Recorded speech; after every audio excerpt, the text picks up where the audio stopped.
bahagia, Bapak Guru hebat.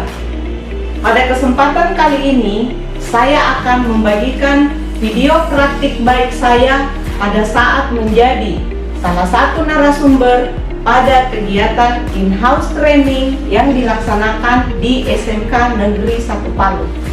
Pada kegiatan in-house training ini, saya membagikan kepada guru-guru bagaimana menerapkan pembelajaran berdiferensiasi kepada siswa agar siswa-siswa belajar sesuai dengan minat, bakat, dan potensi anak tersebut. Mari kita lihat seperti apa penerapan pembelajaran berdiferensiasi. Pagi Bapak Ibu sekalian. Semangat pagi Bapak Ibu sekalian. Coba sebelum kita masuk materi, kan sebentar Bapak Ibu akan membuat modul ajar yang berdiferensiasi. Jadi sekarang itu ada namanya pembelajaran. Pada kesempatan kali ini saya akan berbagi atau sharing tentang bagaimana menerapkan pembelajaran berdiferensiasi di kelas. Jadi, pembelajaran berdiferensiasi itu merupakan pembelajaran yang mengakomodir kebutuhan belajar murid, di mana guru memfasilitasi murid sesuai dengan kebutuhannya. Mengantar anak-anak kita bagaimana dia merasa enjoy, merasa senang dengan apa pembelajaran yang akan kita berikan. Oke, untuk hari ini dalam menerapkan pembelajaran berdiferensiasi, seorang guru itu perlu memikirkan tindakan yang akan diambil guna mengakomodir kebutuhan belajar murid. Untuk dapat menerapkan pembelajaran berdiferensiasi di kelas, hal yang harus dilakukan guru antara lain: 1. Melakukan pemetaan kebutuhan belajar berdasarkan 3 aspek, yakni kesiapan belajar, minat belajar, dan profil belajar murid. Ketiga aspek ini bisa kita lakukan melalui wawancara, observasi, atau survei menggunakan angket. Kemudian yang kedua, merencanakan pembelajaran berdiferensiasi berdasarkan hasil pemetaan, yakni memberikan berbagai pilihan, baik dari strategi, materi, maupun cara belajar. Kemudian yang ketiga, bagaimana mengevaluasi dan merefleksi pembelajaran yang sudah berlangsung.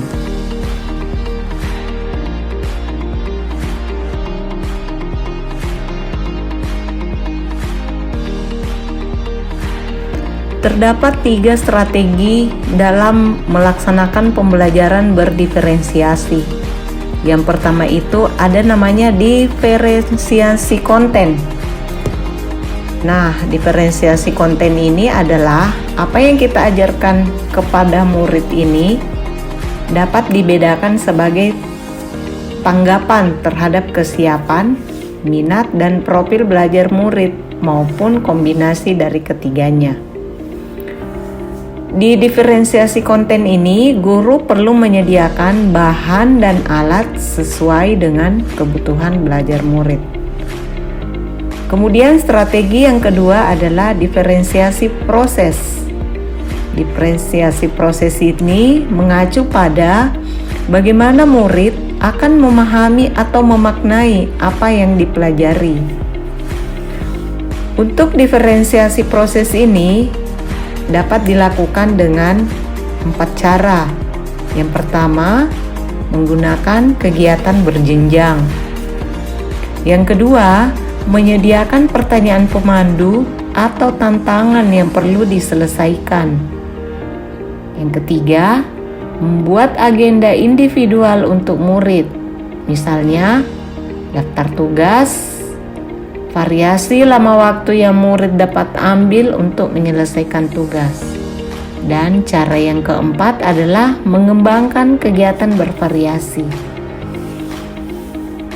Kemudian strategi yang ketiga adalah diferensiasi produk. Nah, diferensiasi produk ini adalah hasil atau pekerjaan unjuk kerja yang harus ditunjukkan murid kepada kita. Misalnya, karangan, rekaman, pidato, atau sesuatu yang ada wujudnya. Itulah diferensiasi produk. Jadi hasil pekerjaan atau unjuk kerja yang dilakukan murid. Nah, untuk diferensiasi produk ini sendiri meliputi dua. Yang pertama itu memberikan tantangan dan keragaman atau variasi.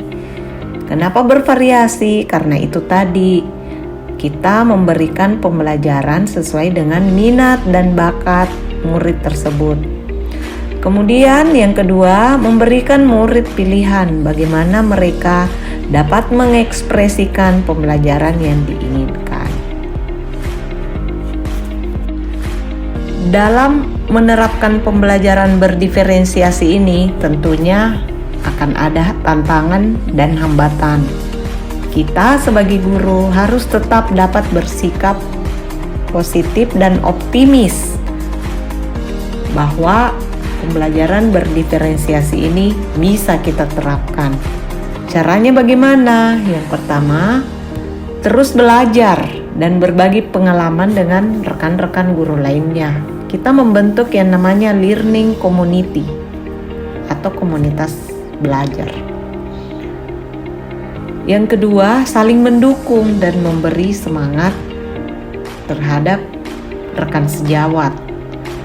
Yang ketiga itu menerapkan apa yang sudah kita peroleh dan bisa kita terapkan itu meskipun belum maksimal. Kemudian yang keempat, kita terus berusaha dan mengevaluasi serta memperbaiki proses pembelajaran yang sudah kita terapkan.